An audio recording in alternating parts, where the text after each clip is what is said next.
was a very busy weekend. Welcome into Fantasy Baseball today on Monday. May the 4th be with you. I am Frank Stampfl, joined by Scott White and Chris Towers. I have seen almost all the Star Wars movies, by the way. I know everyone's already thinking about it. Today on the show... I like how you say almost. Yeah, which ones? I'd love to get a rundown at some point, maybe off the air. No, on the air. Because there's nothing to talk about today. I've seen them all at least like 10 times. I'm one of those sickos. I left off after watching the first one of the new trilogy. Okay. So I guess the 7th movie? Would that make sense? I'm a Last Jedi head, but I know that's a controversial take. Do not at me. I don't need anyone's, like, I really legitimately don't care if you don't like that movie. I've heard it all. I don't care. It was the only good one of the I love that of the sequel trilogy. Were the 8th and 9th movies good? Should I watch them? The 8th one. So the 8th one is it's controversial. The 9th one is awful. Because it was actually interesting. Yes, it actually tried to do things. Yeah. Today on the show, we have a lot more injuries. They will not stop. We have waiver wire decisions. The Giants are promoting Bryce Eldridge and another one of their top prospects, Jesus Rodriguez, and much more. But let's begin with the players of the weekend. Oh my goodness gracious!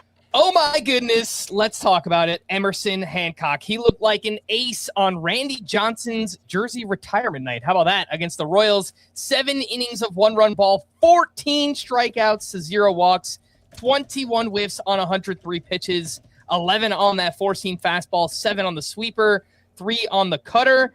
And in recent starts, it looked like he had been reverting back to an Emerson Hancock of old where, starting to throw that sinker more again, but he used that 4-seam fastball a bunch in this start. It was amazing. Mentioned it had the 11 whiffs. That sweeper was really good, and that kind of feels like the recipe, and that's what we saw in that first start of the season where he went very 4-seam fastball, sweeper heavy, and just got a bunch of whiffs, and we're like, whoa, new version of Emerson Hancock. This guy might be really good. And once again, he looked really good in this start. So where are you guys at? I feel like we kind of need to recalibrate here on Emerson Hancock.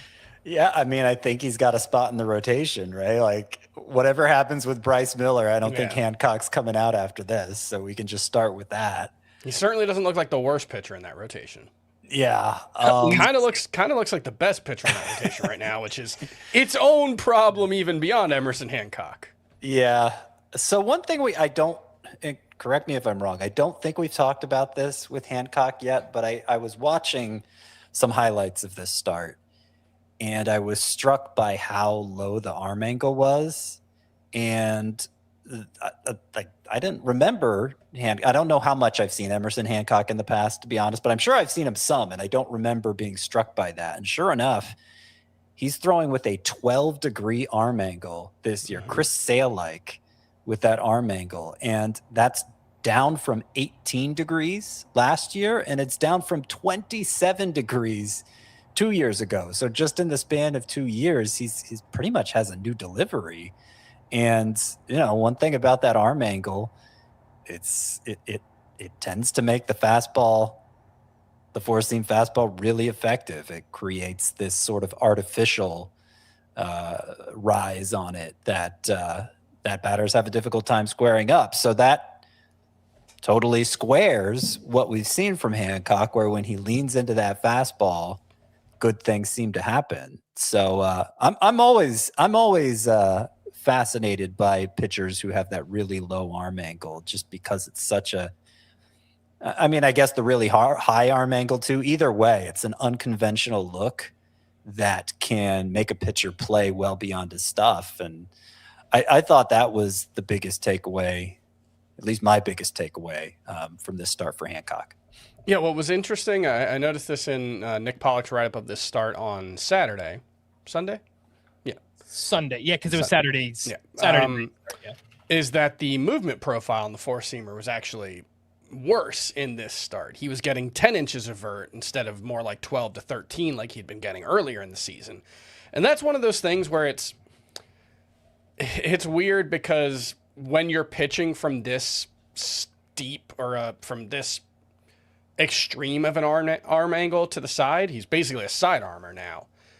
You're never going to get 18 inches of induced vertical break. You just can't get behind the ball in the same way. Gravity's not going to affect it. So you're not necessarily looking for more ride the way you are with most four-seamers. Chris Sale, his is like, I think 11 to 13 inches of induced vertical break on his four-seamer, but it's different. We talk a lot.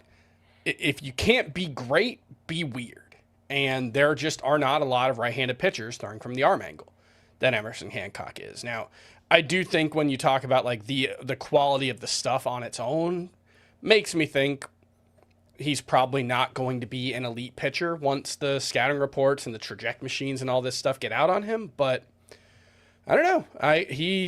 He's definitely a different pitcher than he has been in the past, and he's a super unique pitcher now. It's like this 94-mile-an-hour four-seamer from a sidearm slot plus a 77-mile-per-hour sweeper, which that is extremely slow, even for a sweeper.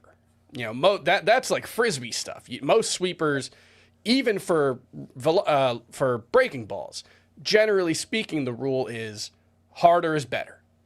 But he's making it work for him right now. I wonder how much of it is the novelty of it. Not a guy who's gotten a lot of reps, not a guy who, or is a guy who's a very different pitcher than he has in the past. So I think there's definitely a sell high window for Emerson Hancock here. I mean, he's got a 2.40 ERA. That's not going to last. But I do think I would need like a top 40 type of starting pitcher to trade Emerson Hancock, even if I'm not going to rank him that way. That's the kind of return I'm going to look for based on what he's doing right now. So I really like to see it. I'm excited for Emerson Hancock, even if I don't necessarily believe it. I think that's well said. I think Hancock probably pushes himself up inside like the top 60 starting pitchers in a rankings after this start. But again, if you want to sell high, I would be looking for, a top 40, top 30 type starting pitcher in return.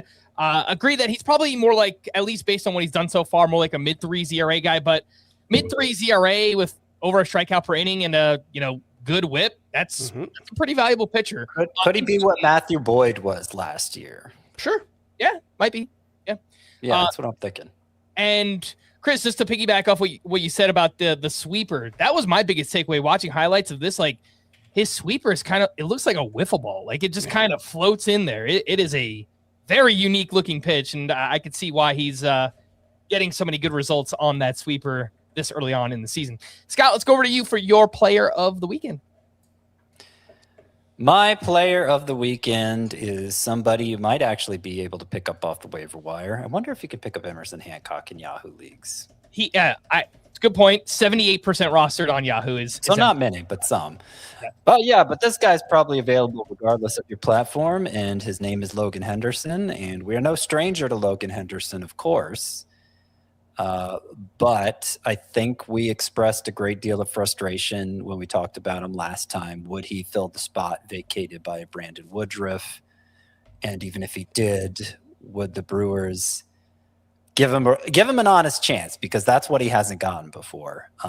We still don't know the answer to that second question. But the first question, yes, he will fill that spot, and he'll do what Logan Henderson has done basically every time we've seen him in the majors: pitch well. 2 earned runs in 6 innings, no walks, 8 strikeouts through just 76 pitches. That's all he needed to get through 6 innings, which you could take as a good sign or a bad sign that the Brewers didn't let him throw more. I don't know. What you talk about? They were babying him in the minors. He had been throwing like 3-4 innings throughout his first few starts. So okay. So now in 7 career starts as a major leaguer, 2.43 ERA, a .96 whip, 11.9 K per 9. At AAA, prior to this promotion, in some abbreviated outings, and I know some of them were relief appearances technically, at AAA, Logan Henderson had a 1.02 ERA, a 1.19 whip, 13.2 K per 9. So obviously the performance has been there this year. He has changed some aspects of his arsenal. So last year, at least in the majors, it was like 45% fastballs, 45% changeups, and then a few looks at other stuff that, hardly counted as pitches. This year, and this was true in the minors too, he has been throwing a cutter about 20% of the time, in the minors. It's mostly served to rob his changeup, which I think is his best pitch. So that's like, is this really a good development for Logan Henderson? I suppose it feels like it's what he needs to do to stick around in the majors, is to broaden out his arsenal. And because it was working in the minors, again, he had a 1.02 ERA, 13.2 K per 9 down there. It's probably fine. I just want him to stick around is the main thing. And if this helps to justify that, having a broader arsenal, then I guess I'm for it. In any case, like Brandon Woodruff isn't about to come back. So I would imagine Henderson gets the next turn, probably the next turn after that.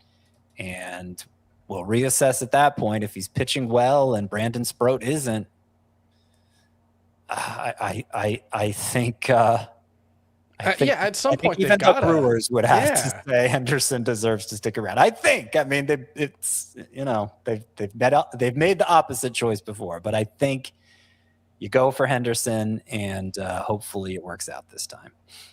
So Logan Henderson is widely available on CBS, 33% rostered. He does face the Yankees this week. That's the way that it lines up. And obviously the Yankees lineup has been very good so far. They are fourth in WOBA against right-handed pitching. So you don't love the matchup, but there is a good amount of upside here with Logan Henderson. I'll just compare him to a few names out there. You guys tell me who you'd rather have, Henderson or Chase Dolander, who, welcome back to Coors Field, buddy.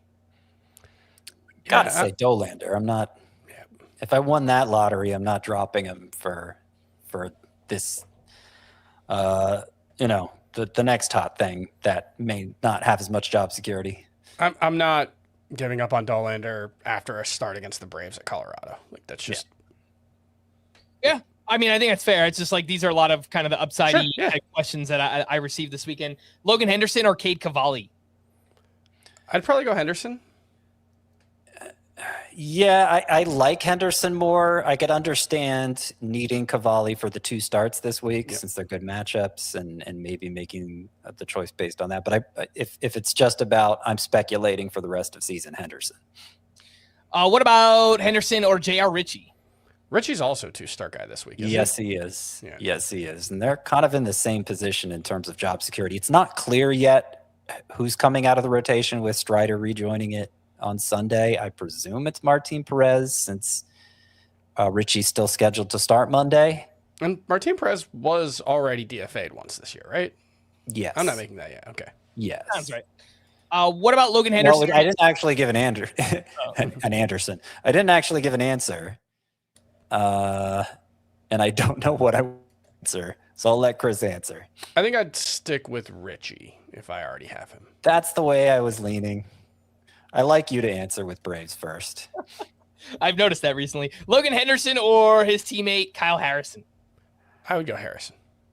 I think so. Yeah, I mean, it's the sort of thing where you already fought so hard to pick up like with Dolander, you already fought so hard to pick up this guy, and nothing I've seen changed my mind about Kyle Harrison. So it does feel like I would be giving up some kind of just throwing fab away by spending more fab on the next guy who I'm not sure is more talented than him anyway. So in the 12 strikeout outing 2 turns ago, Kyle Harrison had 4 extra inches of drop on his slurve, which he'd never really had much of a breaking ball before. Got a ton of whiffs. Part of the reason why he had 12 strikeouts. 4 extra inches of drop.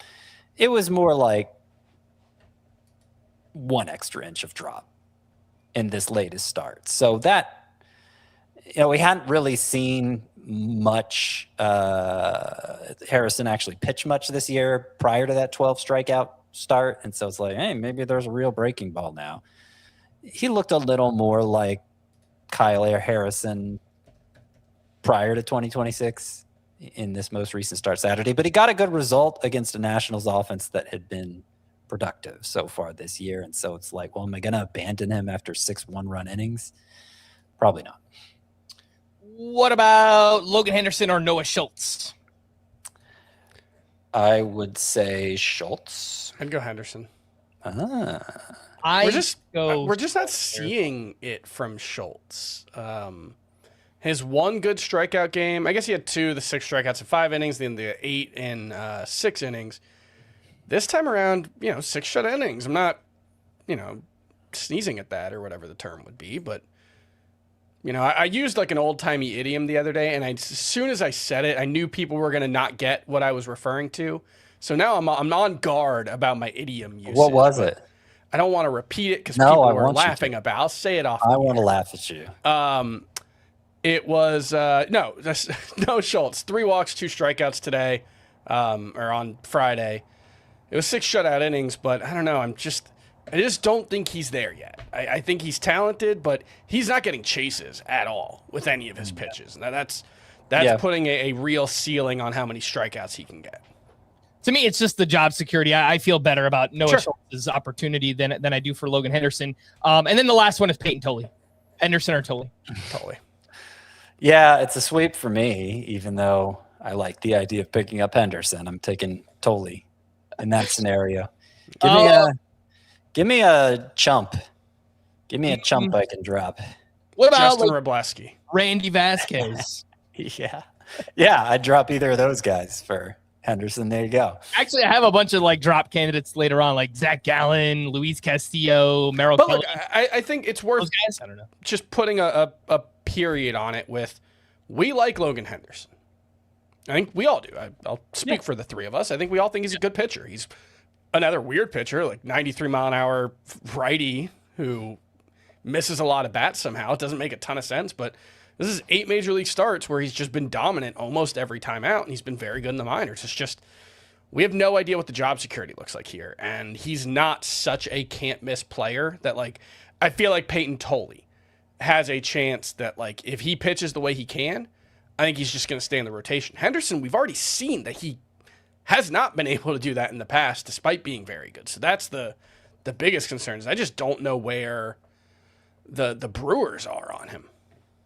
So the last comment when you started into we all like Logan Henderson was Scott hates Hendo. Wow. Well, that's why I wanted to make clear that we do not dislike him. We like him. Do the words I say mean anything anymore? It's just people just take vibes. That's all that happens. My vibe is always going to be dour. I'm sorry. Chris, I know you want to talk about Justin Robleski, but we'll talk about him a little bit later on. I want to keep things moving here. Lots of news. I hope you have the drop ready. I will. You know what? Now that you reminded me, I will get the drop ready. You know what drop it is. I do want to just give a quick shout out to, I hope you held on to Kazuma Okamoto because he hit 4 home runs this weekend, a double dong on Friday, and apparently just missed a 3rd home run. He said that he didn't have his pregame quesadilla. If he did, he would have hit 3 home runs in that game. So Kazuma Okamoto, do not skimp out on the quesadillas anymore, my friend. And then Chase Dolander, I apologize to everyone who used him this weekend. It is all my fault. I have him in my NL only labor team. I didn't start him all season until this week. I put him in the lineup. He gets crushed. I knew that was going to happen. It was the easiest call of all time. Yeah, I did that in 1 league too. Big thanks to those watching live. We appreciate you being here. Make sure to hit that like button. Subscribe to the channel if you haven't already. Let's take a break, and we'll be back right after this. When you need your sports news all the time, we've got breaking news to bring to you. CBS Sports HQ hits every highlight from all the sports that matter to you. We're bringing you that breaking news right here on HQ. CBS Sports HQ, streaming free 24/7. Welcome back in Fantasy Baseball today. Lots of news to get to. The injuries, they will not stop. They will never stop. Ronald Acuña was placed in the IL with a grade 1 left hamstring strain and looked pretty bad immediately. He just stopped running to first base and was basically limping. I guess the good news is that it's only a grade 1 and it's only a hamstring. It's not knee related or anything like that. Outfielders on Scott's sleeper hitter list for week 7 this upcoming week: Brandon Marsh, Spencer Steer, Dom Canzone, Jung-Hoo Lee. So if you need a short-term replacement, those are some names for you there. Ryan Helsley placed in the IL Friday out of nowhere with right elbow inflammation. Imaging showed no structural damage. In the meantime, who do you guys like for saves in Baltimore? There's Rico Garcia, Anthony Nunez, Yanier Cano has been around forever. Yeah, Rico Garcia got the first one over the weekend, and he has the best numbers. So he has really good numbers. It's obviously a small sample, but he had good numbers last year too, actually, between 3 teams. So I would say Rico Garcia is definitely the one to target there. Yeah, Andrew Kittredge gave up, I believe, 7 runs in a third of an inning today. So not going to be Andrew Kittredge, I guess. They didn't have a save this weekend, Scott, so I'm not sure that we know for sure that it's going to be Rico. When did I see that? I thought it was this weekend. Garcia does have a save. I'm not sure. He does have a save. I thought I saw it in the box scores. I'm sorry. It's all good. I was like, Yenier Cano. Well, maybe I spent too much money on him then.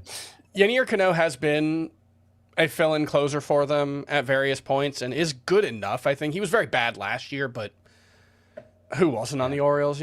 He's seemingly bounced back this season. He's off to a nice start, so it wouldn't surprise me if it was Cano as well. Anthony Nunez has 6 holds for what it's worth. Yeah. Nunez has been used in the 8th inning at times so far this year. His numbers are pretty good too. I do lean Rico Garcia, but it could be a mix and match situation. I think Anthony Nunez would be second on that list. More prospects on the way. The Giants are promoting both Bryce Eldridge and catcher Jesus Rodriguez.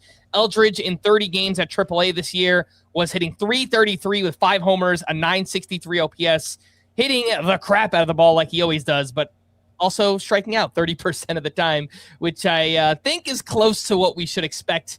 He is 43% rostered, util only on CBS. I think he'll gain first base eligibility pretty soon, I would imagine. Scott, is Bryce Eldridge just a must-add anywhere you can get your hands on him?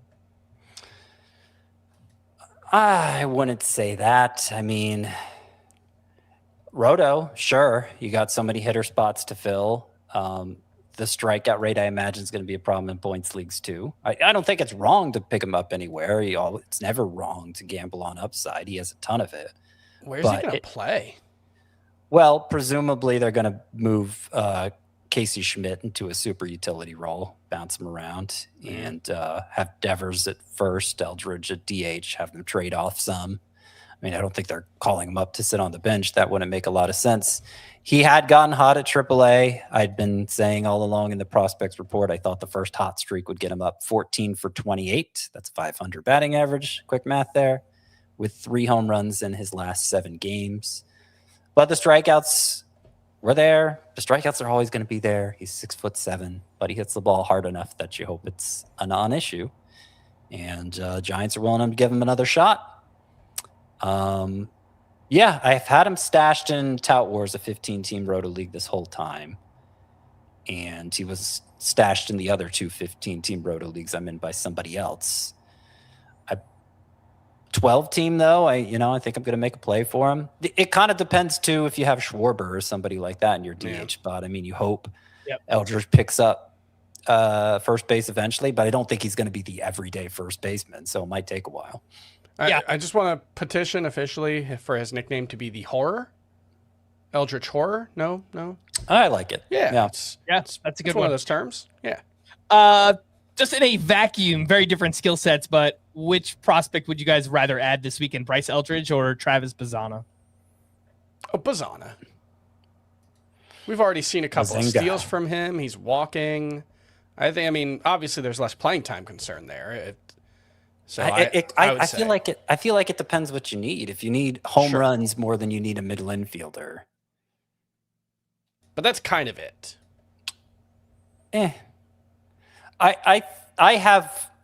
I think Eldridge has just more upside, period. Mm-hmm. He has less job security probably, but more upside.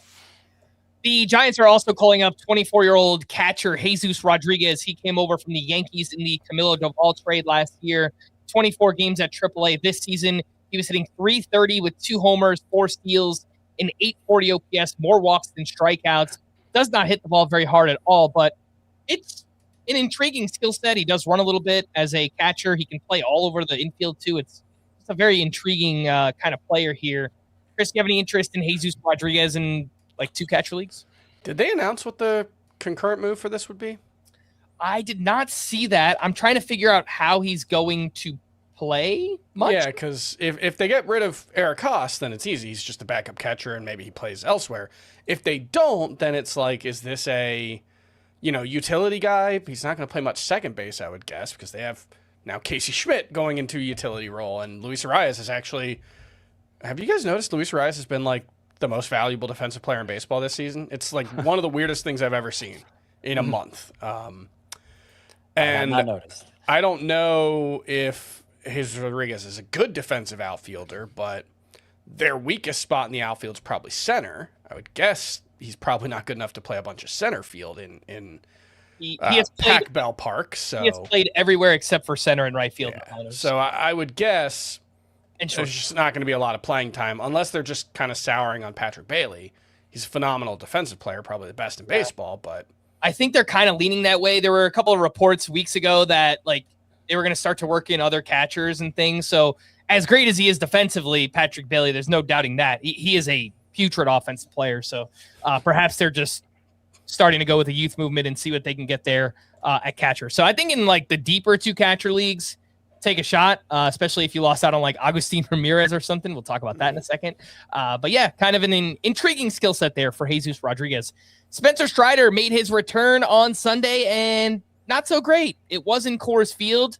Didn't love the fact that it was going to be there. His first start of the season, 3 1/3 innings, 3 runs, 5 walks, 6 strikeouts. Did get a good amount of whiffs here, but fastball velocity down a little bit. Didn't have that IVB that we were looking for. Scott, what'd you see here from Spencer Strider's debut? I mean, he walked way too many batters, so it's hard to get past that. He threw 55% of his pitches for strikes, walked 5 batters in less than 4 innings. So that's bad. And I wouldn't expect it to continue. The fastball did not look better. It looked worse. As you said, down another mile per hour on average, down another inch of induced vertical break. He had already lost some of those. It is coarse. That's just the biggest thing. But the velocity. I hate, the velocity. But I just hate that they had his debut come at Coors Field because there's so little you can do from an analysis standpoint on a start at Coors Field. Now, there was one interesting development that could be positive, and I wonder how much it had to do with him pitching at Coors Field, and that's that he didn't throw a slider much, and instead he threw his curveball a ton, which is the reverse of how he's used those 2 pitches historically. In fact, in his heyday, he hardly used the curveball at all. And managed to get 14 whiffs on 87 pitches. That's a great whiff rate. Of course, he had no trouble getting whiffs at a high rate last year either. But this was even higher than last year's whiff rate, and 7 of the whiffs came on 31% curveballs. So again, that may have been a decision based on the thin air environment. He just didn't think the slider would break enough in at Coors Field. Maybe, I don't know, I'm just guessing. Or it could be he's looking to mix in that curveball more this year. And that is one way that he could overcome diminished fastball, is just having a second breaking ball to make it so hitters can't just sit on that fastball and avoid the slider. Like, give them another look. That's one way this could potentially work. So I thought that was an encouraging development for Strider. Did I see is it enough, especially given the control issues, that I want him starting next time out? No, not again at the Dodgers. No, especially at the Dodgers. That was the next question. So 39% started on CBS. I would shy away from using Spencer Strider this week. Ryan Pepio will undergo season-ending hip surgery on May 13th. Rest in peace to the Pep Boys. Joe Ryan left Sunday's start after just 9 pitches with right elbow soreness. Not great. So we'll see what happens with Joe Ryan. Do I get credit for my Pepio bus call? No? Probably not, right? Incomplete grade. Incomplete. I mean, yeah, you can. All right, I'll take credit. Wow, celebrating injuries. I'm not celebrating injury. Like, I'm sad. But, unbelievable. It was a bust. Injury victory lap. No. I did not see this one coming, but it sounds like maybe Chris did. The Marlins optioned Agustin Ramirez to AAA and are calling up prospect Joe Mack. Joe Mack, 23 years old, 31st overall pick in 2021. Does have big power in the minors. Not that it showed up very much so far this year, but 3 true outcomes. He walks a lot, big pull to air tendencies. He also is a great defender, apparently. Chris, what is your interest level in Joe Mack? And do you hold Agustin Ramirez in 2 catcher leagues? In 2 catcher leagues, maybe. Because I would be surprised if he was down forever. My guess is Agustin Ramirez is not going down to work on his catching defense. My guess is Agustin Ramirez is going down to... He hasn't played first base since he got to the Marlins. The Marlins have tried to make the catcher thing work. He's the worst catcher in baseball. I think it's not actually particularly close. He's not good at anything as a catcher. Weirdly was good at challenging pitches, actually, this year. I'll give him credit for that. But everything else, he's probably the worst in baseball. And he wasn't hitting. I mean, we're 168 games into his career. He has a sub-700 OPS. We all like him. We all think he's interesting. There are things to like about him, but he's been pretty bad. And so I'm not surprised. I'm shocked that the Marlins sent him down, but I'm not surprised, if that makes sense. Like, it was shocking to see, but then you take a step back and it's like, no, yeah, that actually makes perfect sense. Joe Mack's probably the better player right now, just based on his defense alone. So they got to get Agustin Ramirez's swing locked in. It's just a very loose swing, is the way I'd put it. He doesn't seem very controlled. He makes a decent amount of contact, although that's gotten worse this season in addition to, pretty bad plate discipline overall. So last year he was making hard contact and making a lot of contact. This year the whiff rate has gone up. So I think they got to figure something out. Is it get him reps at first base till he's comfortable there, or is it just you're going to be a DH and you just got to get the bat going? And one way or the other, I think we'll see him again by the summer. But given the depth at the catcher position, I don't know if he's a mustache. It could be sooner than that. I think once his bat gets going, which, maybe the moment he sets foot at AAA, his bat gets going and they keep him down for the minimum 10 days. I think it's still 10 days, the minimum. I want to drop Ramirez in 2 catcher leagues. Unfortunately, I think you have to drop him in 1 catcher leagues. I say unfortunately because you invested a decent amount in him, and I still think he has a ton of upside at that position just by virtue of being a potential base stealer if he's getting on base. You just can't devote that kind of roster space to a second catcher. Gabriel Moreno just came off the IL. There are options. Awesome. There are options in 1 catcher leagues. It's not the greatest tragedy, just given the depth there. But it is unfortunate that that investment didn't pay off, and it may end up paying off for somebody else later in the year. But them's the breaks. I do think there's a path for Ramirez, even if Joe Mack sticks behind the plate. Liam Hicks has first base experience. Even this year, he's played some first base, and so they could just have Hicks at first base, Ramirez at DH, slide Connor Norby back over to third to the extent he needs to be playing at all. I think it'll be fine as long as Ramirez does his job. Just thinking rest of season. Agreed. Who are you guys more interested in a 2 catcher league, Joe Mack or Jesus Rodriguez? Joe Mack, I think. Gonna play more, I think. I'm not that interested in Mack. I think he's going to be a defensive standout with some pop. He's like a classic number 2 catcher, like the classic archetype of the number 2 catcher for most of the time I've played fantasy baseball has been a guy who hits 230 and you just hope he gets 20 home runs instead of 15 home runs. I think that's what Joe Mack's going to be. And it's a good player in real life because he should be a very good defensive player, but I think he's a fringe fantasy option. And deep enough 2 catcher leagues, he's worth pursuing. Kind of like an Austin Wells profile, but maybe even like more raw power than Austin Wells. Cal Raleigh missed Saturday and Sunday with right side soreness. The Mariners say that he is day-to-day. Garrett Crochet underwent an MRI on his left shoulder that came back clean. On Sunday, he was able to play catch for the first time since going on the IL. Jackson Trio left a rehab game this weekend after fouling a ball off his foot. X-rays came back negative. Josh Hader will begin a rehab assignment at AAA on Tuesday. Ben Rice left early Sunday with a left hand contusion. X-rays came back negative. It was another big weekend for Ben Rice. 2 more homers. He had a steal on Saturday. He is hitting .343 with 12 homers and a .1214 OPS early on in the season. Ranger Suarez, Ron Hare Suarez.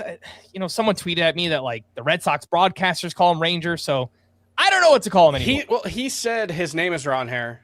Yeah, he's fine if people call him Ranger, but his name is Ron Hare Suarez. So, yeah, All right. Well, he left early Sunday with right hamstring tightness. He is not expected to go for an MRI, and the hope is that he will make his next scheduled start. Jacob Misiorowski left early Friday with a right hamstring cramp. He participated in running drills Saturday and said that he felt fine. Before leaving Friday, he threw 5 1/3 no-hit innings with 8 strikeouts. He has been awesome. Nico Horner left Friday with neck tightness, but then returned to the lineup on Sunday. Wyatt Langford will be shut down for the next week after aggravating his injured forearm. The Cubs reinstated Daniel Palencia from the IL, so you can get him back in your lineups. The Braves are planning to activate Raisel Iglesias prior to Tuesday's game, so you can get him in. Yoan Duran hit 100 miles per hour in a bullpen on Saturday, and he may return in the next couple days without a rehab assignment. That has not been confirmed. Would you guys start Yoan Duran in weekly lineup leagues this week? I think I'd lean no. Mm-hmm. But he could get 3 saves even if he comes back on Tuesday or Wednesday. So it's easier. I lean yes if you need. And I think in Roto I lean yes, Sure. and in head-to-head I lean no, because the stakes for starting a goose egg in head-to-head are much higher. AJ Hinch said Saturday that Kenley Jansen is day-to-day with right groin and abdomen soreness, so Kyle Finnegan, just a name to look at there in deeper category leagues. Carlos Rodon will make his next rehab start Tuesday at AAA, and it could be his last before rejoining the Yankees.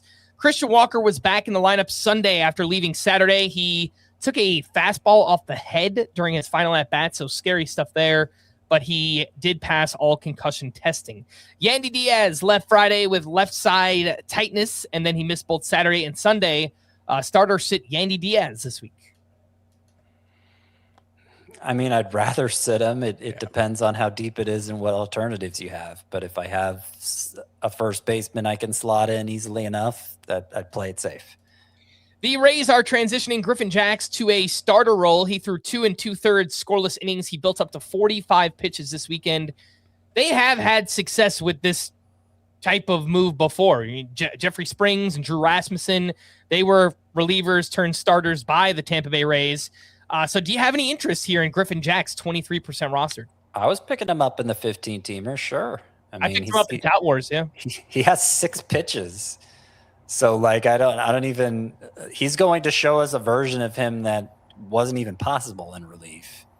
And I know he had some good years starting in his minors. I don't think his last one was very good. But he had some good years as a starter in the minors. That was a long time ago, but – yeah, the Rays, I trust them to make good decisions when it comes to implementing pitchers, and I think Jax has the arsenal for it. And so, sure, in leagues where pitching is deep or in points leagues where you can take advantage of that relief pitcher eligibility from a starter, yeah, I'd go for it. I would just say it would only be 15-team leagues for me right now. I would need to see what he actually looks like trying to throw 90 pitches, you know?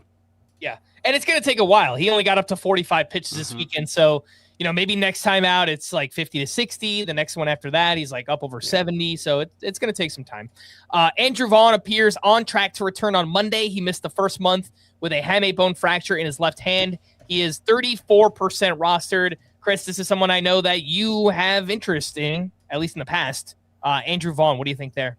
Yeah, I mean, he had a very good run with the Brewers last season. They showed no inclination to not hand him the starting job this year, and then he had an awesome spring, and then he got hurt 4 plate appearances into his season, and we have no idea whether he can replicate what he did last season, but I still think he's a pretty interesting player, so I'm going to hope that Andrew Vaughn gets a legitimate chance here. I know they've gotten, decent production out of their first base alternatives, but Jake Bauers can play in the outfield, and I think Andrew Vaughn's probably still the highest upside of their first base options. So I would hope they give him a real chance here.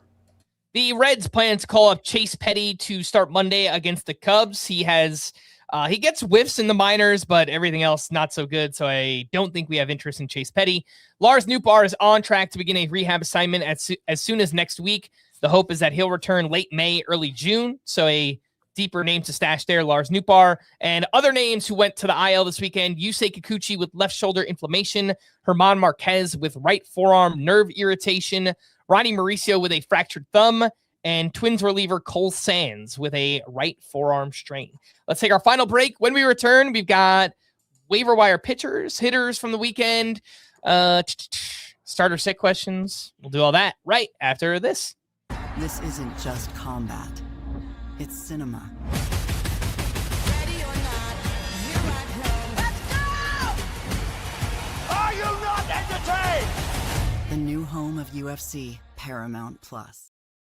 Welcome back in Fantasy Baseball. Today, let's talk waiver wire pitchers from the weekend. Aside from Logan Henderson, some names in shallower leagues. We spoke about him, but Noah Schultz, he kept the Padres off the board. 6 shutout innings, 3 walks, 2 strikeouts, only 6 whiffs in this one, but has looked better after that first start. 2.53 ERA, 103 whip for him.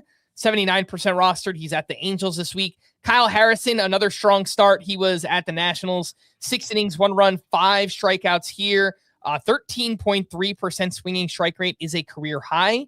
And he gets the Yankees this week, unfortunately. Max Meyer was masterful against the Phillies. 7 shutout innings, only 1 hit and 1 walk. 7 strikeouts. He had 15 whiffs on 83 pitches. 59% rostered. And he gets the Orioles this week. Chris, how would you rank Max Meyer, Kyle Harrison, and Noah Schultz? I would probably go Harrison, Meyer, Schultz. I think Harrison and Meyer are closer to each other than Schultz is to them, just because I think Schultz is really interesting in the long term, and I think there's a lot of upside there, but he just doesn't look like he's all that close to figuring it out. He's just not missing a lot of bats right now, which seems like the one thing he should be able to do. So I'll put him a tier down, but Meyer, I think, is a lot more interesting than he ever has been at the major league level, because he has gone basically all in on spamming sliders and sweepers. He's up to about 55% usage across those 2 pitches. The slider's always been his best pitch and remains his best pitch. It's a pitch he can throw against lefties, against righties, for whiffs, for called strikes. It's wild how good that pitch is. And after that, it's never really been anything all that impressive, but the sweeper's been really good for him. The whiff rate's been about 38% this season. I think he got 5 whiffs with it in this start. And so the interplay between those 2 pitches has me pretty interested in Max Meyer, because his fastball has never been great. His changeup has never been more than a show-me pitch. But if these 2 pitches can carry him, can give him, the slider he can throw in any count, but the sweeper can be a different put-away pitch.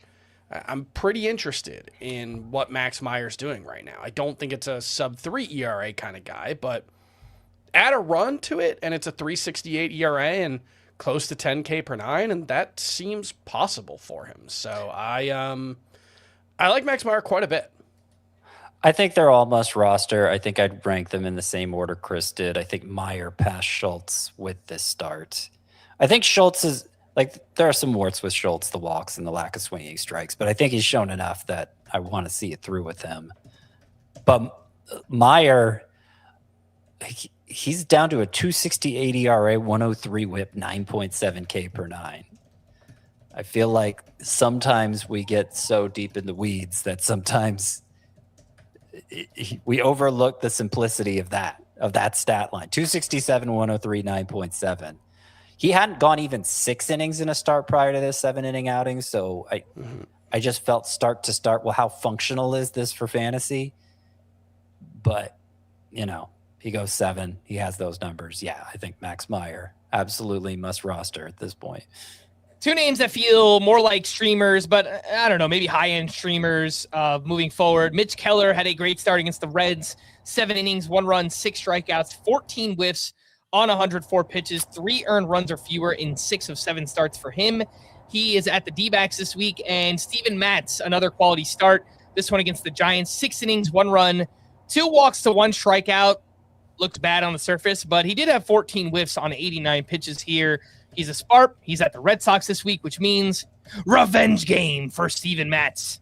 Scott, who do you like more? I forgot he was a Red Sox. Mitch Keller or Steven Matz? Hey, he did get traded there at the end of last year, didn't he? Yeah. Back when we were done caring about him in fantasy because he was a reliever. But he's back. I think we should probably still be there. Yeah. I mean, look, I think in the long run you're going to regret picking up Keller or Matz. If you ask me to choose one rest of season, I'm going to say Keller. All right, some deeper names here. Aaron Savali, a quality start against the Guardians. Revenge game. Michael McGreevy shut down the Dodgers, 6 shutout innings with 3 strikeouts there. Connor Prelip was solid against the Blue Jays, 5 innings, 2 runs, 4 strikeouts. And Sean Burke, a great outing here at the Padres, 6 shutout with 8 strikeouts. And he's been doing some interesting things so far this season. Maybe deserves a little bit more attention there, Sean Burke.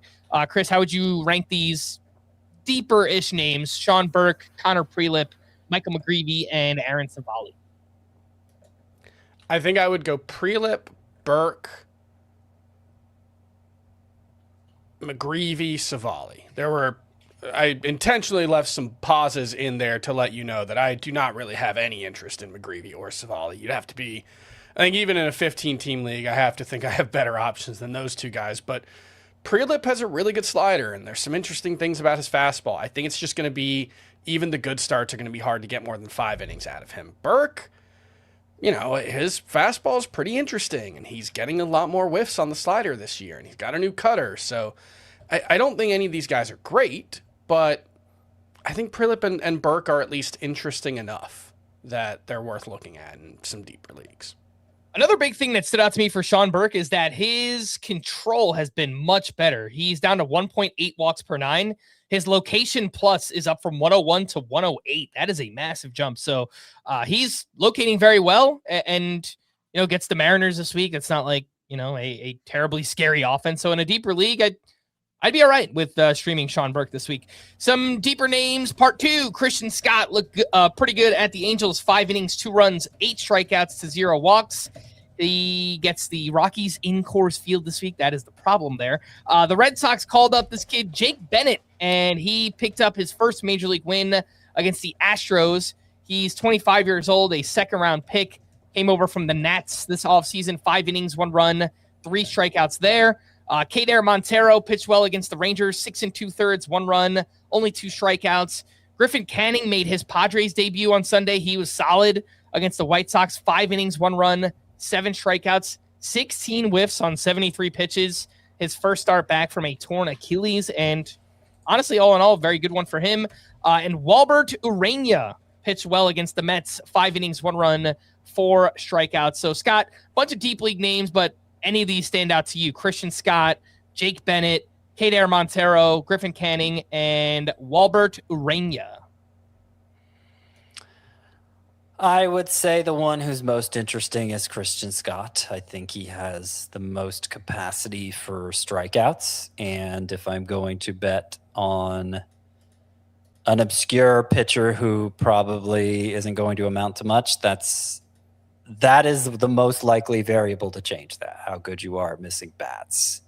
Canning has shown that kind of potential in the past, and obviously he did in this start. So I'm open-minded to him mattering, but obviously he's been around a while. It's been pretty mediocre. I'm not moved to act on that now outside of the very deepest leagues. Urania has shown some swing and miss ability. Walbert Urania, especially with that changeup, though it didn't get big results in this latest start. So I'm keeping an eye on him too, but these are more curious. These are more curiosities, I would say, than actual assets at this point. I will say, for some reason, the stuff models loved Griffin Canning's start.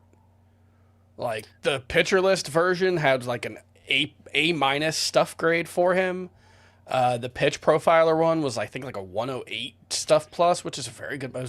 He was missing bats with everything. Yeah, I don't quite know what was going on there because I don't think Griffin Canning's ever been like a stuff model darling. But yeah, the pitch profiler one, 110 stuff plus. The I'm keeping an eye on characteristics that. of the pitches didn't seem that different to me. Yeah. The changeup had 3 extra inches of drop. That's notable. But it's not like it was the changeup was, the star pitch of this outing. Yeah, I want to see more. Yeah, before no, I act on Griffin. I'm putting that down as a, okay, kind of thing more than a Griffin Canning is good thing. Mm-hmm. Would you guys hesitate to drop any of these pitchers? Zach Gallen, Jack Flaherty, Merrill Kelly, Luis Castillo, or Rhett Lauder? I dropped Zach Allen in at least one league. I dropped Jack Flaherty multiple leagues. There was one league where I tried not to drop Merrill Kelly because I still want to give him the benefit of the doubt. He's the one I'm least likely to drop. But I mean, Castillo, I think we're there. I think he's just at that point in his career. Look, at home, I think he'll still be useful as a streamer, but I do not think Luis Castillo is someone you need to roster. I will rank them in the order I'm most likely to drop them, and that would be Jack Flaherty, Zach Gallen, Luis Castillo, Merrill Kelly. Oh, sorry, I forgot about Rhett Lauder. That would be Rhett Lauder, Jack Flaherty, Zach Gallen, Luis Castillo, Merrill Kelly. I don't know that I dropped any of them for the previous group we just talked about, the Griffin Canning group. Yeah. But anyone else we've talked about on this podcast as a potential ad, I'd be fine. Man, Rhett Lauder really got all the regression in. Oh, and geez. like what the last 2 starts, his ERA was like sub 3 before the most recent start, I think. Yeah. Let's get into waiver wire hitters here. This Ildemaro Vargas thing, it is just so unexpected, but he had another 4-hit game on Friday, and that extended a 27-game hitting streak at the time. He did go hitless the rest of the weekend, but he's still hitting .382 with 6 home runs, a .1063 OPS. Expected stats love him. He's up to 78% rostered, so there's not much more you could do with him. But in the shallowest of leagues, like 10-teamers or even points leagues, like, does Ildemaro Vargas just need to be rostered while he's hitting like this? Yeah. I am struggling to think of something more unexpected than this. Because there have been, like, Aristides Aquino had, a great, 3 weeks. But he was young and had some prospect pedigree. And Rhys Hines kind of the similar. I mean, Ildemaro Vargas is a 35-year-old, career 640 OPS guy. And all of the underlying numbers suggest he's been one of the best hitters in baseball this season. I have no idea what to make of that. It's probably not real, and it'll probably fall apart at some point, but I'm totally fine with riding it until it does. It actually kind of reminds me of Geraldo Perdomo last year. I mean, I understand Vargas is 8 years older. Yeah, that's... Or something like 8 to 10 years older. Yeah, Perdomo was a 25-year-old top prospect. It's similar in that, the exit velocities are still bad, but Ildemaro Vargas is hardly striking out at all. He's pulling the ball in the air much, much better than ever. And look, if I have, you talked about even in shallow leagues, if I have Freddie Freeman at first base and Ketel Marte at second base, those are the 2 positions where Vargas is eligible. I probably don't have any interest in picking him up. I probably need my precious roster space on another arm or whatever. Sure. But if I had Matt McClain at second base, or I don't know, I think first base, there's enough decent options to go around in a shallower league. I could see a scenario where somebody wants to pick up Vargas. Maybe they start him over a slumping Vinny Pasquantino or something. I think Pasquantino is going to be fine in the long run. I think he homered this weekend. But I could see picking up Vargas in that scenario. Travis Bazzana is off and running. He went 1 for 4 with 2 RBI in his first steal on Saturday. Then he went 2 for 2 with another stolen base on Sunday. He has started all 5 games since getting called up. He is 66% rostered. And just wanted to see how much fab he went for in the leagues where things have run so far. So I picked him up in Tout Wars. That is a 15-team roto league for $116, back up with 67. I overspent a little bit. We did win him in the Beat FBT League for $53. That is a 12-team roto league. And then I also got him in TGFBI for $68. That is a 15-team roto league. How much were you guys putting in for Travis Bazzana this weekend? Not that much. It was in the $50 I didn't really have range. One league I had Gleyber Torres in my middle infield spot, and I wasn't sure how available he was going to be. So I think I put, I don't know, $40 to $50 down on Bazzana. My top waiver wire targets in the deep roto leagues where our Fab has already run, Logan Henderson, and Jack Perkins if he was still out there. Yep. Other safe sources like that. We got a big game from Jason Dominguez on Sunday, 3 for 5 with his first home run. He added 2 doubles and 3 RBI. Both doubles came against left-handed pitching, which I thought was encouraging because he has struggled against lefties so far in his career. The Yankees play 7 games this week, 2 lefties on the schedule. So my assumption is Dominguez will only play 5 games, but you get exposure to a really high Yankees lineup right now. 49% roster. Do you guys think that number should be higher for Dominguez? I think then we start to get into some like 3 outfielder formats there for Jason Dominguez. What do you think about that? I would say any 5 outfielder league. If you're in a 5 outfielder league where he's not rostered, add him. I can't make the argument for a 3 outfielder league right now. Yep. A couple other names here. Signs of life from Bryson Stott, 1 for 3 with a sock and a shoe on Friday. He homered again on Sunday. He has 2 homers and 6 steals. He's also hitting .211 with a .590 OPS. Casey Schmidt has been hitting well. He went 2 for 4 with an RBI and his second steal on Sunday. But there is a little bit of question about just where does he play with Bryce Eldridge getting called up. And we did get some signs of life from Mark Vientos, 2 for 4 with a double dong, 4 RBI on Sunday. Scott, do you have any interest here in Bryson Stott, Casey Schmidt, Mark Vientos? If I couldn't win Bazana, Schmidt was the other one I hope to get. Again, that's a 15-team league. I'm not sure you need to care about Schmidt in anything shallower than that, especially now that Eldridge is on board. Vientos, he had been starting consistently. His struggles makes him sitting more often. He's been sitting more often recently for Brett Beatty at first base. So I don't know. I mean, a deep enough roto league, you can gamble on some power upside there, but it didn't come through last year. It had been pretty quiet this year. I don't know that Vientos is a high priority for me anywhere. Some deeper names. Jeff McNeil quietly has his batting average up over 300. He has multiple hits in 4 of his last 5 games. Marcell Ozuna, since April 14th, is hitting .265 with 3 homers, 13 RBI, and OPS around 800. Bryce Matthews has been doing some things with the Astros lately. Last 12 games for him, he's hitting .300 with 2 homers, 9 RBI, and 2 steals. And JJ Bleday homered on Saturday. He has started 5 straight and 6 of the last 7. The Reds play 7 games this week, just 1 lefty on the schedule. So perhaps Bleday will get some playing time. Chris, do you have any deep league interest in JJ Bleday, Bryce Matthews, Marcell Ozuna, or Jeff McNeil? I think some of these guys are interesting. I added Jeff McNeil, or at least I tried to in one league. Second base and outfield eligibility, batting average help. He's got a .296 XBA. So I think he's going to be moderately useful. I don't think he's going to give you much besides that, but that's fine because you need some batting average help. I think Bryce Matthews is interesting. He still just swings and misses too much, so I can't buy in anything but deep leagues. And then Bleday, the one thing I'm looking at, though, is you brought this up last week. Noelvi Marte has just been red hot at AAA. I do wonder how long until they shake things up and bring him back. He was the top prospect to stash in this last prospect. Obviously, he's not prospected anymore, but I feel like, Reese Hines hasn't done anything. They've been playing Marte. Let me see if that's changed much over the weekend. They've been playing Noelvi Marte in center field.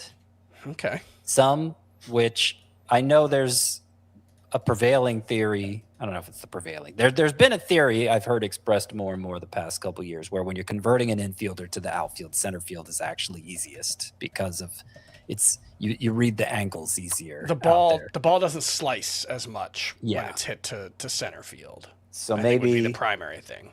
They seem to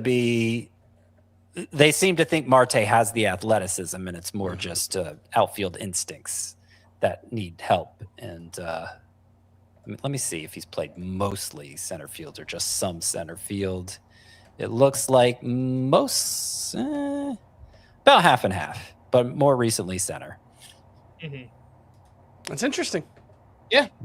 I was looking to add Noelvi Marte this weekend as like a not prospect, but minor leaguer right now, I guess, to stash because I still think there's a good amount of power and speed upside there with a Noelvi Marte. So we'll see. What do we do with blank? And the first blank is Brian Wu. He got roughed up by the Royals. 6 innings, 6 runs, 2 strikeouts, 2 homers allowed in this one. Lots of hard contact. And his strikeout rate is down a lot so far. So, Chris, what's going on with Brian Wu? What do we do? Go back in time and not draft him coming off his career year. Sure. Other than that, keep starting him because I think he's super talented and he just probably won't be as good as he was last year.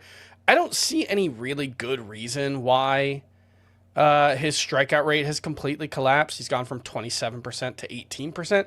Like maybe the 27% just wasn't sustainable. He was like a 22 to 23% guy before that. But even then, 17.5% is a huge drop off, even though the four-seamer still has an above-average whiff rate, and the sweeper is still getting a ton of whiffs. So I don't really have a good feel for why things have gone so wrong for Brian Wu, which makes me think that he'll just figure it out. There's nothing glaring in the profile that makes me think he's just lost it. It's just probably won't be as good as he was last year.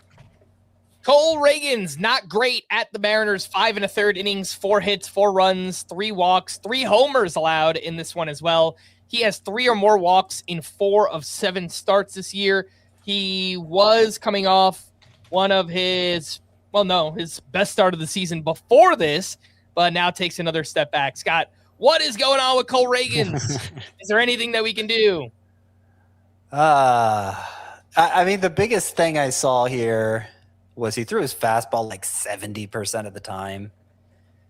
And I don't know why, but like normally if your secondaries are as good as his are, the slider, the changeup especially, get a ton of whiffs. You don't want to be throwing less of them. Like, not that he's a guy who doesn't have a good fastball, but like you need the whole mix there, I think, if you're going to be Cole Reagan's. And I still keep wondering if, he took the liner off the thumb.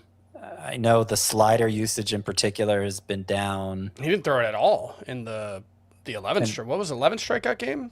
2 starts ago? Was it 0 sliders? In the 0 strikeout game? 0 strikeouts against the 0 sliders. Yeah, did not against throw a slider. You're right. The Royals. So and I only just 5 here in this start. I still wonder if he's nursing that injury. Like if he could really use an IL stint to get 100% and have his full arsenal. I don't know. I can't imagine. I can't make a strong enough case to sit him, given that he did have the 11 strikeouts 2 turns ago. And even in this, when it was 8 strikeouts, it was just, the ERA and whip were not great. A lot of hard hit balls, a lot of walks. It's been the issue for him all year. 15% walk rates on the season is just crazy high. And I think the barrel rate's like 15% too. 17% barrel rate for Cole Reagan. So that is it's really bad stuff. He's earning it right now. Speaking of walks, Kyle Bradish, some more walks from him as well at the Yankees. 4 innings, 5 runs allowed, 4 walks, 4 strikeouts, 2 homers allowed, 3 or more walks in 6 of 7 starts here. Over 5 walks per 9. His location plus is 95 right now. Like he is really struggling with control. And this is something that hasn't really been a big issue for him in his career. 36% started. He gets the Athletics this week. Chris, what do we do with Kyle Bradish? Hold him. Do we go back in time and not draft him? Or I mean, yeah, I'm open to the possibility that we all got over our skis on Kyle Bradish, and he's not really a top 15 starting pitcher, and we just over extrapolated from some very impressive small sample size performances over the past 2 seasons. I still think he's going to be really good, but I think that would be a perfectly reasonable conclusion to draw from what we've seen from him so far. The idea that he's just not good forever now, I just have a really hard time believing that, because basically everything we've seen from Kyle Bradish since 2023 has been at least a must-start pitcher. And unless he's hurt, I don't see any reason why he can't get back to there. He just needs to start pitching better. And that is the worst kind of thing that you can say about a pitcher from our perspective, because there's not really anything you can look to except once he starts doing it, right? Like with Cole Reagan's, we can say, well, once he starts incorporating those secondaries more in, that should be a sign that he's feeling a little better, right? And Bradish is just like, you just have to stop like throwing first pitch balls to literally every single hitter. I didn't watch his start this time, but the first start this week, I think it was like 7 first pitch strikes on 20 something hitters. It was really, really bad. And so he just needs to start pitching better. And that is simple, but it's not easy. To put it another way, I don't see evidence that he is broken here beyond repair. Yeah. Like, it's not like his velocities are way down. His most important pitch isn't moving the way it used to move. Like, the main thing is he's like throwing way too many balls, not like you said, not getting ahead of hitters. And it's like, yes, he'll remain bad if he continues to do that, but like, that's just not the way baseball seasons normally play out. You have ebbs and flows. And so like I've seen with Kyle Bradish, he's probably the player, in my X feed that I see the most frustration over whenever he pitches. And it's like, can I drop him? He is the latest player that people are begging us to drop. Like, please drop him. You can absolutely drop him. All I can say, like, I can't run your team for you, and I can understand at this point, he's not Cole Reagans, he's Kyle Bradish. So if you really want to drop him, I'm not going to tell you can't, but I will tell you if I saw him dropped in any league of mine, I would try to pick him up because, and it's like, oh well, what evidence have you seen? Some people respond when I say that. What evidence have you seen that he's going to be okay? It's like, are we just going to forget everything else he's done in his career? Right. The previous 3 years. History didn't start on March 27th. Yeah. It's just, it's frustrating. Honestly, maybe the most frustrating part of the job is the collective amnesia that comes over baseball fans at the start of every season, where they just decide that even though they've seen countless times in the past a slow start still turn into a pretty normal season for a player, they just presume this is the year it's not going to be so. This is the year where what we've seen through the first 6 weeks is exactly what's going to be forevermore, no matter how talented the player was, no matter what kind of track record he has, no matter what the underlying data, like there's that's a big umbrella, but in this case, like velocity and stuff for Bradish, no matter what it looks like, this is the time things are that that a tiny 6 week sample is just the permanent outcome for the player. I understand he hasn't been good the last 6 weeks, but there's 20 weeks to go. There's 21 weeks to go. And the highest probability of how Kyle Bradish is going to look over those final 21 weeks is like Kyle Bradish. So I would still pick him up if I saw him dropped in one of my leagues. Go look at Fangraphs leaderboards up to this point last year and just search by ERA and tell me whether you thought that was a good way to judge players for the rest of the season. It worked out with Yoshinobu Yamamoto and Max Fried. Tyler Mahle was 3rd in ERA last season at this point in the season. Jesus Luzardo was 6th. He had a pretty bad ERA last year. ERA is not very useful through a 6-start sample or 7-start sample size. Yes, I think Kyle Bradish will be better than Justin Robleski the rest of the way. Sue me. Wow. I know, hot take, buddy. Justin Robleski. Well, that brings us into our next segment. These pitchers might be better than we thought. Or maybe not. Zach Wheeler, Shota Imanaga, Will Warren, Clay Holmes, Justin Robleski. They all had strong starts this weekend. I feel like we could probably do just like a 20-minute segment on just these pitchers, but we don't have that much time left. So, Chris, do you have a quick thought on some or all of these pitchers who might be better than we thought? Okay. Imanaga and Warren, I think, are fairly straightforward. I think they are better than we thought they were this season. I think both of these guys are just pitching better. Imanaga, I have a better sense of why that is because I think he just got hurt and got derailed last year, and he doesn't have a huge margin for error. Warren, I'm not quite so sure. He gets a lot of swinging strikes. So I'm Or no, he doesn't get a lot of swinging. Called strikes. A lot of called strikes. He doesn't get a lot of swinging strikes. So I wonder how sustainable the strikeout rate is. Like, you have to be able to put guys away. I don't think he's an 11K per 9 guy, so I don't think he's an elite pitcher, but I think he's good. Wheeler feels like Brandon Woodruff from last year all over again. The velocity was down even further in the second start, and it just didn't matter. He got 14 whiffs on 94 pitches, including 7 on his four-seamer, which was down 2.5 miles per hour from last year. Maybe it doesn't matter. I don't know.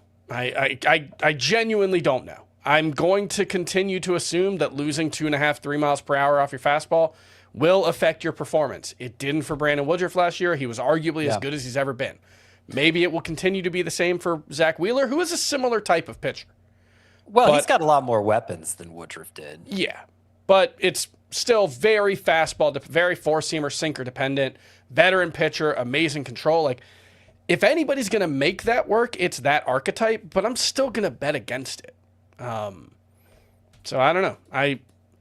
I'm going to say Zach Wheeler's probably not going to be a must-start pitcher moving forward, but it'll be good. Like, I'm not saying he's going to be useless, but I think it's more 40-ish rather than top 20 or certainly top 10.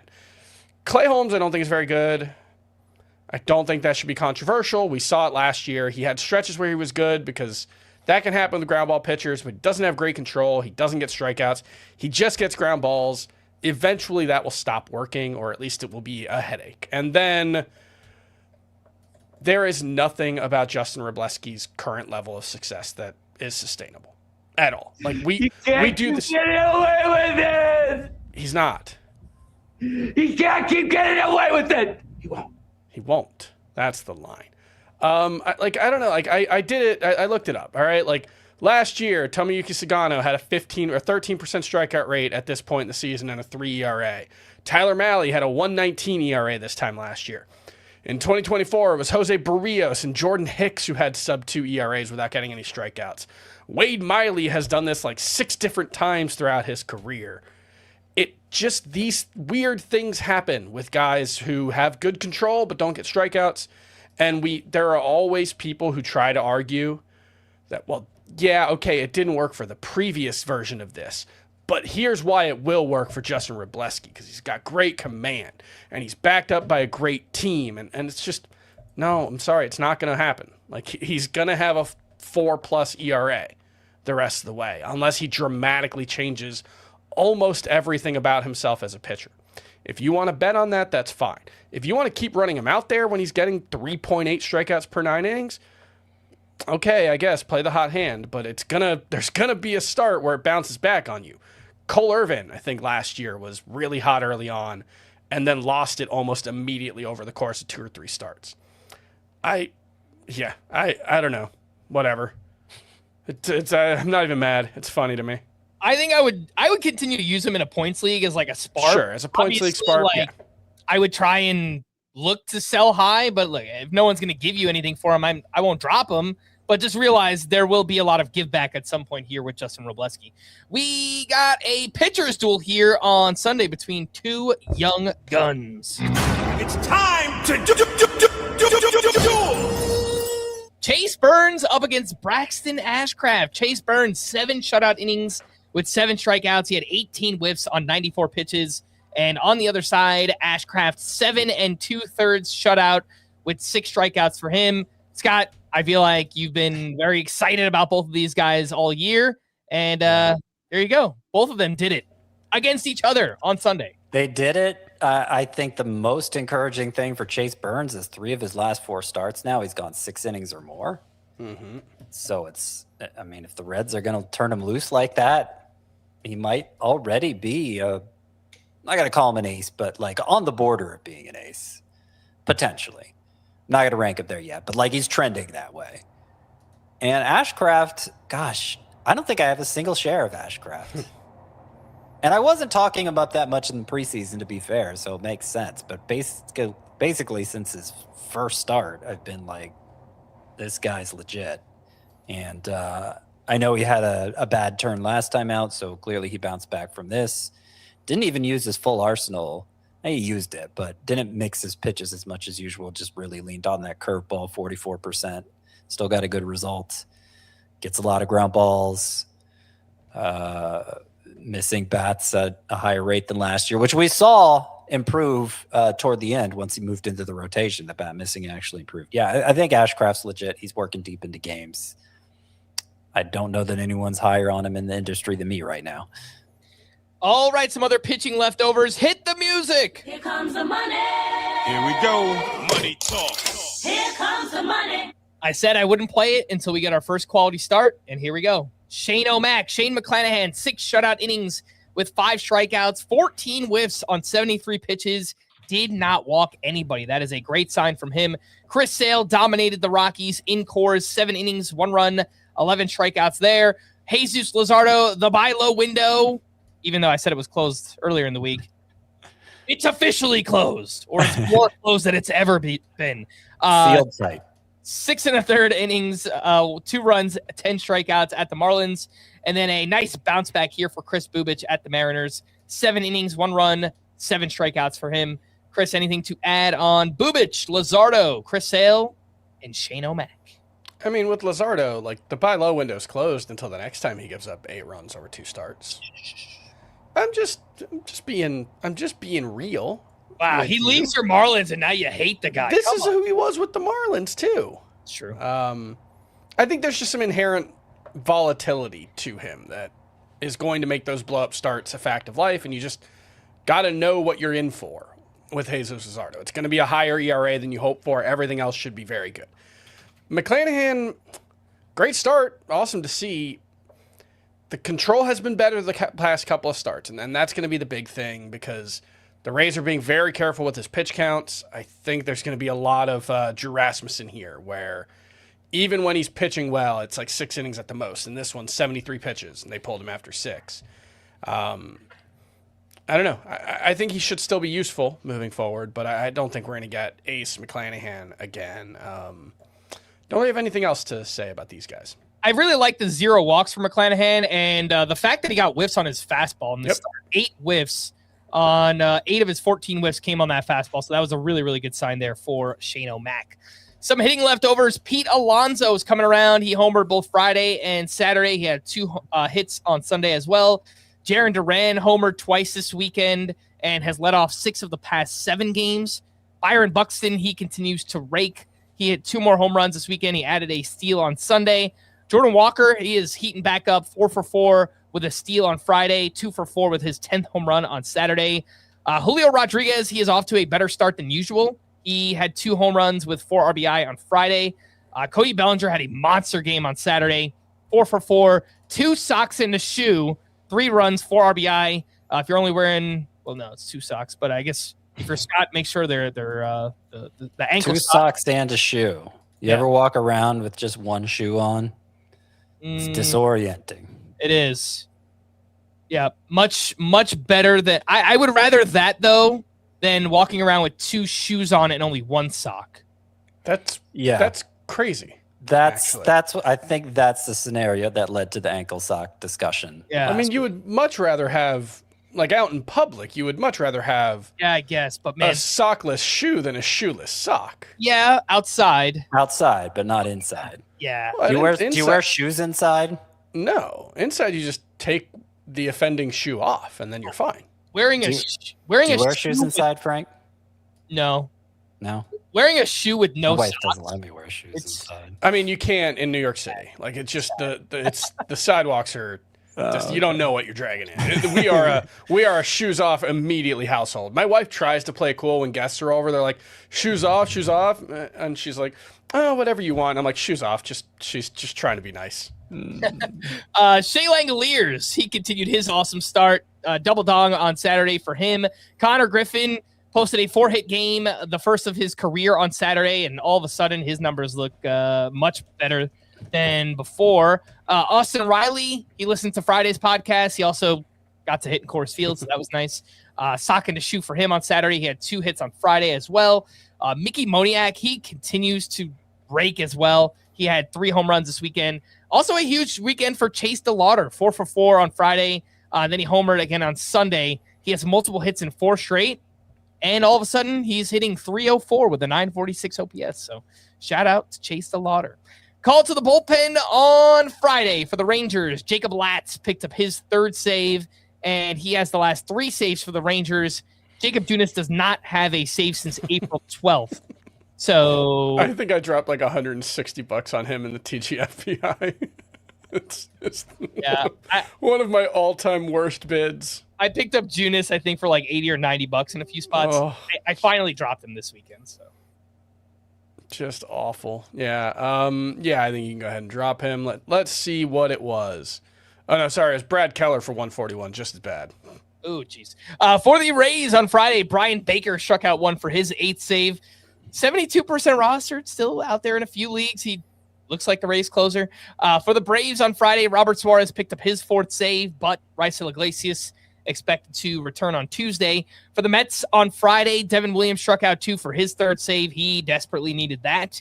For the Brewers on Saturday, Trevor McGill, a clean 8th inning. Then it was Abner Uribe who allowed a hit in the 9th, but picked up his 3rd save. This still feels like the formula for now. I understand things could change, but still feels like McGill in the 8th, Uribe in the 9th for the Brewers. For the Astros on Saturday, it was lefty Brian King who picked up his 2nd save. Enyel De Los Santos recorded 5 outs across the 6th and 7th innings. So Brian King, the guy, until Josh Hader is back. For the Twins on Sunday, Justin Topa allowed 2 runs but picked up his 2nd save. Twins bullpen is a mess. Nationals on Sunday, Gus Varland. He came on for the final out of the 8th inning with a 2-run lead. He then started the 9th. He got the first out. He allowed a hit. He was replaced by Richard Lovelady, who picked up his 1st save. That was just a lefty thing, I think. Yeah. But that's what the Nationals do. They play a lot of matchup stuff. But I think it was 3 lefties in a row came up when Varland gave up the hit. So my guess is like Varland would get the next save for the Nationals, but they do, mix and match quite a bit. For the Giants on Sunday, Ryan Walker got the 8th inning with a 1-run lead. He allowed a run on a walk and a hit. He took his 3rd blown save. He just has not been very good. Like he just doesn't really deserve to be the closer, but I don't know who else does. I've been holding on to Keaton Wynn in those 15-team roto leagues. Like he hasn't gotten his chance yet, but I feel like he has to at some point. For the Dodgers on Sunday, Tanner Scott got the 9th inning with a 3-run lead. He struck out 2 for his 2nd save. I do want to point out there, Alex Vesia hasn't worked later than the 7th inning in a game since he got those 2 saves. So well, Scott's previous 2 appearances were in the 7th also. So I think those were games that they were losing, but yeah, it is still kind of weird. Mm-hmm. So, but I was just pointing out it's probably not Vesia. It may not be Tanner Scott all the time, but yeah. It's not. Scott's still the one to bet on. Yeah, I think so. I don't know how reliably he's going to be converting saves. I don't know. Mm-hmm. To stream or not to stream on Monday, Jansen Junk against the Phillies, Nick Martinez against the Blue Jays, Shane Baz at the Yankees, Chad Patrick at the Cardinals, J.R. Ritchie at the Mariners. Ritchie, I'm going to go. Ritchie and Junk. Martinez. And Junk's a better version of Martinez. I think Martinez is a better version of Junk. Maybe. I'm not going to fight you on it.